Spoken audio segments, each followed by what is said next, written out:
സുഹൃത്തുക്കളെ, ഞാനിപ്പം 4 കിലോമീറ്റർ അടുത്തൊരു മനുഷ്യരാരും ഇല്ലാത്ത ഹിമാചൽ പ്രദേശിലൊരു ഫോറസ്റ്റിലാണ് ഉള്ളത്. അറിഞ്ഞുകൊണ്ട് വന്നതല്ല, ഒരു ഗ്രാമത്തിലേക്ക് പോകുമ്പോൾ ട്രെക്കിംഗ് ആണ്. ആ ട്രെക്കിങ്ങിനിടയിൽ നമുക്ക് സ്റ്റേ ചെയ്തേ പറ്റൂ കേട്ടോ, ഇല്ലെങ്കിൽ വീണ്ടും കാട്ടപ്പെട്ടു പോകും. അതുകൊണ്ട് അടിച്ച സ്ഥലം നോക്കിയേ, ടെൻ്റ് അടിച്ച ഫോറസ്റ്റ് ഏരിയ കണ്ടോ. എൻ്റെ അമ്മ, എന്തൊരു ആംബിയൻസ് അറിയോ. സൈഡിലൊക്കെ മഞ്ഞുണ്ട്. നിങ്ങൾ കാണുമ്പോൾ ഒരു പ്രേതമൊക്കെ വരുന്നത് തോന്നുന്നുണ്ടോ?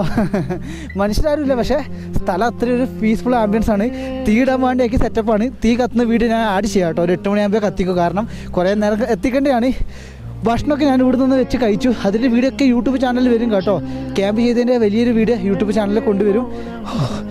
പാത്രമാണ്, പാത്രമൊക്കെ ഈ സൈഡിൽ വെച്ചിട്ടുണ്ട്. എന്തൊരു ആംബിയൻസ് ഒക്കെ. ഈ ഒരു പരിസരത്തൊരു മനുഷ്യരില്ല. ഇതൊക്കെയാണ് കേട്ടോ ശരിക്കും വൈൽഡ് ലൈഫ്. വൈൽഡ് ലൈഫ് എന്ന് പറയുന്നത് ഇങ്ങനെയാണ് എൻ്റെ യാത്ര പോകുന്നത്. കൂടെ നിൽക്കുക, ഉടനെ വലിയൊരു വ്ളോഗ് യൂട്യൂബിൽ വരും.